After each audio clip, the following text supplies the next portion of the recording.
Pekan depan Barreskrim Polri bersama KPK akan melakukan gelar perkara penetapan tersangka. Dalam hal ini sudah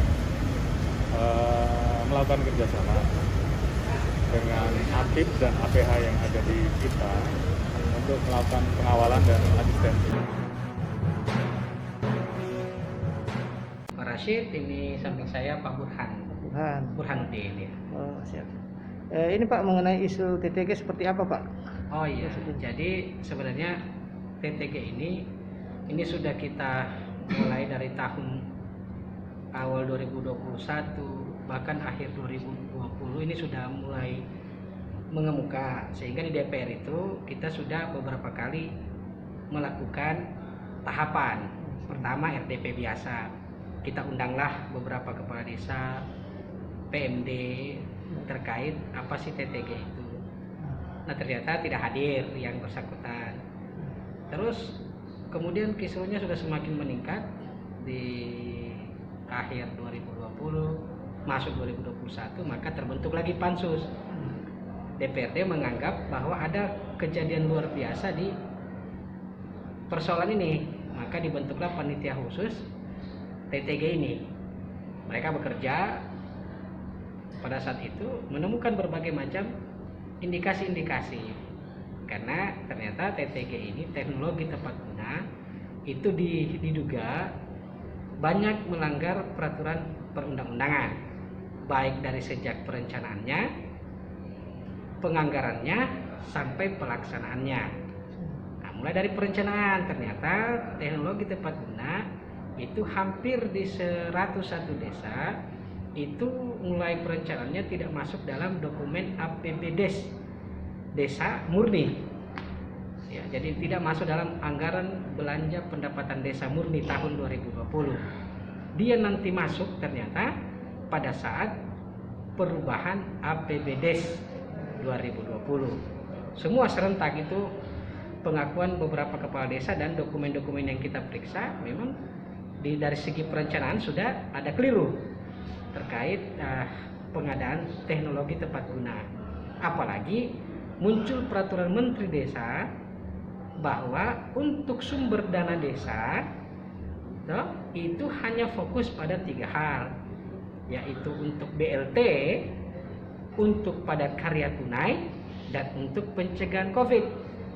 Nah ternyata mereka akibat dipaksanya masuk ini TTG, hampir sebagian besar banyak BLT yang terganggu. Pengangguran banyak yang tidak terbayarkan lagi BLT untuk COVID karena dipaksakan masuk ini program teknologi tepat guna. Masuklah itu.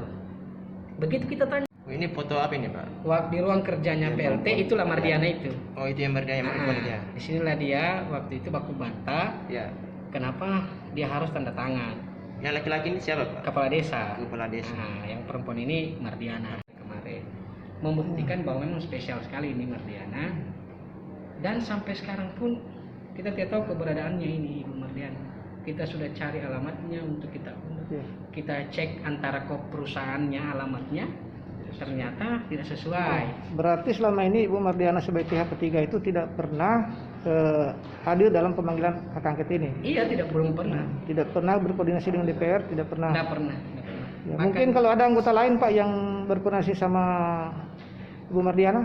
Tidak ada. Semua tidak ada. Karena kita baru tahu Mardiana ini nanti TTG ini, nanti dia mencuat di urusan TTG ini.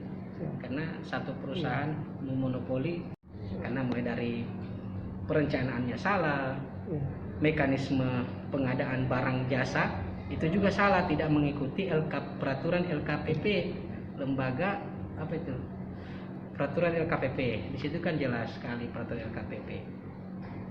Berarti dari persoalan harga itu Pak, kan di situ dari harga itu memang tidak sesuai dengan harga pasaran. Iya. Ya, berarti terjadi markup di situ ya, Pak ya. Itu ada markupnya. Iya. Mungkin itu markup itu mungkin ada pengaturan-pengaturan Pak pada inspektoratnya, kepada yang terkait. Ya. Saya kira kalau kita lihat jalan ceritanya pasti ada hubungannya kan? Ya. Ada kemana-mananya ini. Nah, kunci saksi sekarang kuncinya di Mardiana.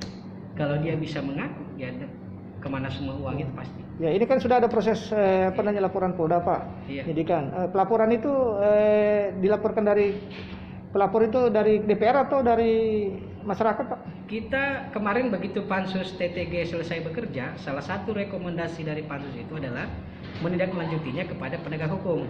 Makanya pada saat Pansus itu kita DPR itu langsung bawa ke beberapa instansi penegak hukum, mulai dari KPK RI, Polda, Kejaksaan Tinggi, Polres, Kejari, semua kita serahkan. Artinya karena kewenangan kami kan bukan di kewenangan itu, kita sudah sampai pada dugaan saja, no?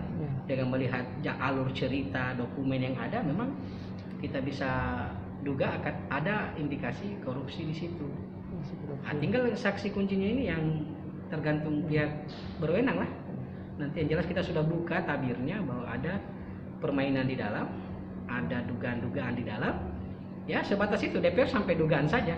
Kepastiannya ya tergantung pihak penegak hukum yang sudah kita serahkan sepenuhnya. Iya, iya. Itu aja. Ya, Pak. Atas nama siapa, Pak?